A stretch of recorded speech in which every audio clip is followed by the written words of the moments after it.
प्राकृतिक कारण है, उसका प्रेम से थोड़ी कोई संबंध है। तो आप जानते ही जो प्राकृतिक कारण है उसमें मैं क्या बताऊं, सब यहाँ पर एडल्ट्स बैठे हैं, आपको पता ही है। लड़कों में यौन परिपक्वता एक उम्र में आती है, लड़कियों में उससे थोड़ा पहले ही आ जाती है। तो जो गणित लगाया जाता है वो ये कि उनकी शादी ऐसे करो कि दोनों की सेक्सुअल एज बराबर हो। लड़के की सेक्सुअल एज अगर 12 से शुरू होती है तो लड़की की कब से शुरू होती है? 10 से। लड़के की 14 से शुरू होती है तो लड़की की 12 से शुरू हो जाती है।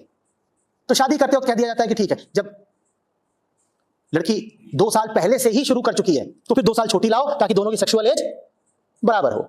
एक तो ये बात थी, ये कारण शारीरिक हुआ। दूसरा कारण कुछ हद तक सामाजिक है। लड़का उम्र में जितना ज्यादा बड़ा होगा लड़की से, उतना उसके लिए आसान हो जाएगा लड़की पर प्रभुत्व चलाना, लड़की को डोमिनेट करना। इसीलिए जो पितृसत्तात्मक समाज होते हैं, स्टॉन्चली पैट्रियार्किकल, उनमें ऐसा भी होता है कि लड़का लड़की से 7-7, 8-8 साल भी उम्र में बड़ा है। दक्षिण भारत में जाओ, वहां 5 साल का तो फासला रखते ही हैं, क्योंकि जितना उम्र में और अनुभव में बड़ा होगा पुरुष, स्त्री पर नियंत्रण करना और आधिपत्य करना उसके लिए उतना आसान हो जाएगा ना। लड़की 20 की है, वो भी पढ़ ही रही है, लड़का 28 का है, वो 4 साल से नौकरी कर रहा है, तो आराम से उसको फिर चले यहां बैठ। तो ये कारण है, कुछ थोड़ा शारीरिक कारण है, कुछ सामाजिक कारण है।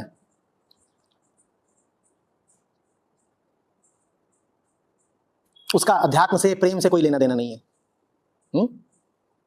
और आगे बढ़ोगे तो और कारण मिल जाएंगे। लड़की जितनी कम उम्र की रहेगी, पुरुष को वो उतने समय तक युवती के रूप में उपलब्ध रहेगी। समझ रहे हो ना?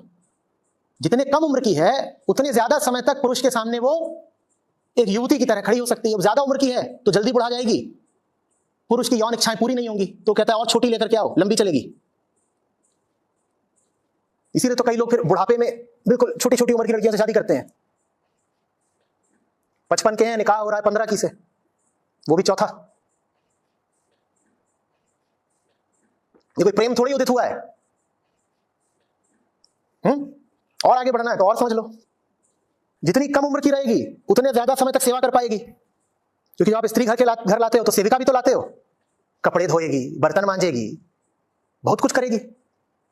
कम उम्र की है तो लंबी चलेगी। और समझ लो, जितनी कम उम्र में उसको घर ले आओगे, संतान पैदा करने का उतना ज्यादा अवसर रहेगा। अब 40 की उम्र में अगर वो ब्याह के ही आई है तो बच्चे कब पैदा करेगी? तो तभी ले आओ जब वो 20 की है, तो फिर 20-25 साल का लंबा अंतराल मिलेगा उसे गर्भवती करने के लिए। तो ये सब तीर तिकड़म लगते रहे हैं, इनका सत्य से, अध्यात्म से, प्रेम से कोई लेना देना नहीं है।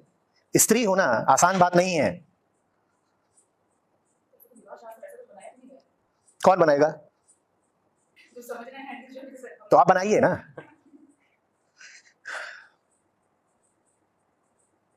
सामाजिक प्रथाएं, परंपराएं उन्होंने ही रची हैं जिनके हाथ में ताकत थी, और अभी तक ताकत स्त्रियों के हाथ में रही नहीं है। तो ये सब जो आप प्रथाएं, परंपराएं देखती हैं, इनमें से अधिकांशतः शोषण मूलक हैं। मर्दों ने रची थी, और उनमें से बहुत सारी प्रथाएं ऐसी हैं जिनका उद्देश्य ही स्त्रियों का शोषण था। उस शोषण से बाहर निकलने का तरीका समझदारी ही है, ज्ञान ही है, प्रकाश ही है, अध्यात्म ही है।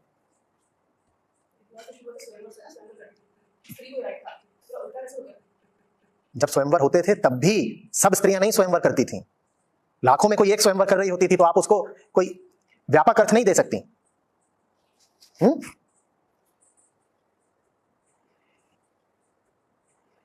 फिर स्वयंवर कौन सी बड़ी महान बात हो गई? जिससे प्रेम हुआ है उस बेचारे को तीर चलाना आता ही नहीं, और स्वयंवर में कह रहे हो कि आओ और तीर उठा करके मछली की आंख भेदो, और बाहर वो बैठ करके माथा फोड़ रहा है अपना। तो स्वयंवर तो ऐसे बता रहे हो जैसे पता नहीं महिलाओं के लिए वो कितनी अधिकार की और गर्व की बात हो। तुम प्रेम करने से पहले ये देखोगे क्या कि वो मछली कितनी अच्छी तरीके से मारता है? फिर स्वयंवर में आ ही वही सकते थे जो राजपुरुष हो। राजकुमारी को अगर किसी साधारण पुरुष से प्रेम हो गया हो तो उसे मिलेगा क्या स्वयंवर से? उसको तो सभा कक्ष में प्रवेश भी नहीं करने दिया जाएगा। कर्ण तक को बोल दिया गया था सूतपुत्र है, हट।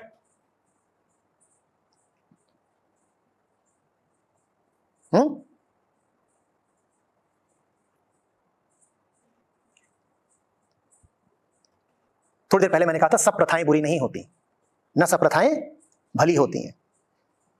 बोध के प्रकाश में देखो कहां तुम्हारा कल्याण है, उधर को बढ़ो, उसी दिशा का पालन करो।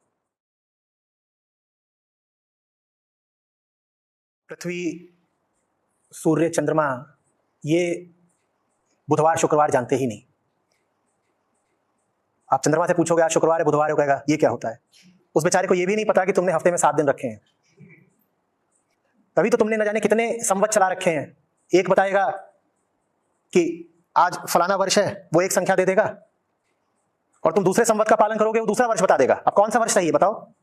तो ये सारे वर्ष, ये सारे वार आदमी का निर्माण है, इनमें कोई सत्य नहीं है।